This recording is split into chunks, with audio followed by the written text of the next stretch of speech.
Hey guys, it's Omega 3D Printing, and today we have 3D-Fuel's APLA. This is advanced PLA from 3D-Fuel, and I got mine in Afterburn Green. So let's get right into the unboxing. So one really nice thing about the packaging from 3D-Fuel is that it is resealable. It has a little zipper right here, and it also comes with a bag to prevent moisture from getting in. First thing I noticed about this PLA is that it is very nicely woven. It will not tangle. And there's no like deformities or color differences or anything. There's no dust on it. It looks very, very nice.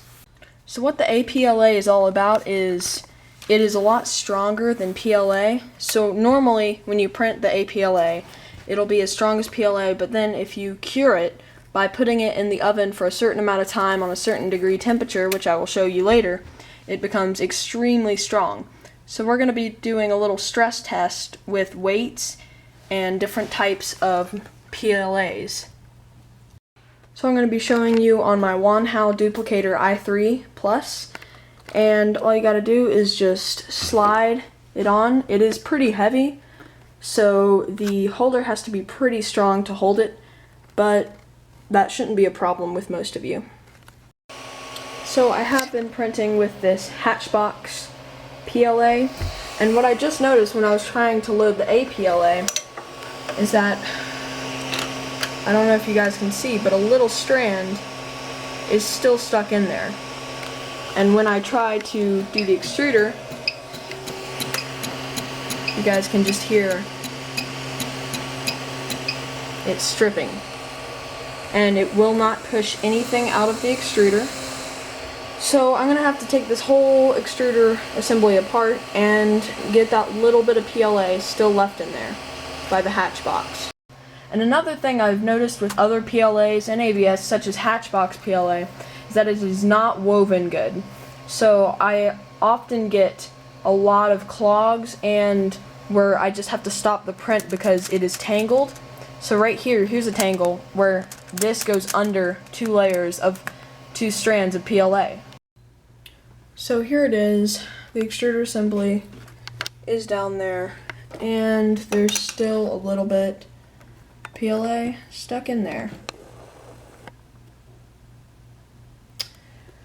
And this happens a lot with cheap filament such as this, because it's, did you see that? Okay. Look how easy it is to snap that. It just snapped right there. And that's why it just, one day it just snapped overnight. It just snapped right on top of the extruder, right as it was about to go into the extruder. So, there, another snap, another snap. It's just, it's really weak filament. So I'm hoping the APLA will fix this problem. Okay guys, so here we have a nozzle fan. This is going to be going around the nozzle of the 3D printer, and I printed it in APLA so we could anneal it and make it stronger to heat. Okay, so to post anneal, what you're going to do is put the oven at the lowest temp it can go for about 15 minutes. So let's go ahead and do that. So I'm going to hit toast and then go all the way down. And now it's started. And I'll catch you guys in about 15 to 20 minutes. Okay guys, so now it's been warming up, and now we're going to put the 3D print into the oven.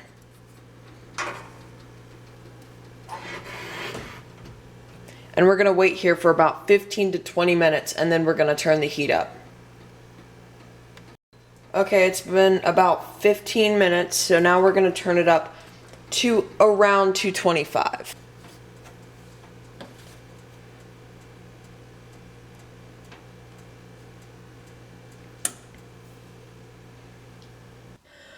Okay guys, it's been post-annealed and it looks perfect. There are no warping, and even the small holes right there are very clean, and I sanded it down a little before I put it in the oven. But it looks very good inside. The insides are clean, the overhangs are perfect, and there's no real warping. So that's perfect. It came out wonderful. So now we're going to put it on the printer. Okay, as you can see, I am doing a little maintenance on the printer, but I've installed the cooler and it works perfectly. I've been printing with it for a few days now, and there's no warping even though it's close to the very hot end, and it's cooling excellent. I've done a few bridge tests, which I'm about to show you, and they've come out perfect. Okay, there's our test piece. It is a bridge, and it has 5 layers on the top, and then it says test. It prints out test, and this is with the cooler installed, and I haven't sanded it or cut it or anything, and it's pretty good for a 100% like overhang where it had to print in midair. And then the test, the words come out perfectly. So yeah, I'm very happy with the cooler and APLA in general because it helped me achieve these really good overhangs.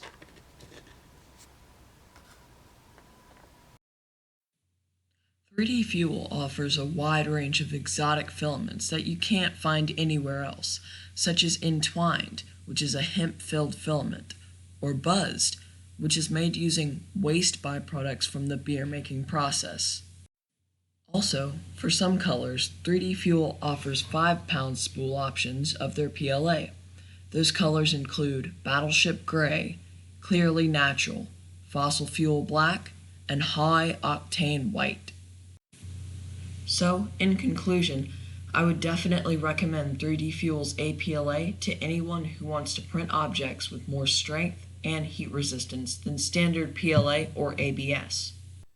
Again, thank you to 3D-Fuel for sending me a spool to review, and if you like this video, please be sure to like and consider subscribing. Thank you, and I'll see you in my next video.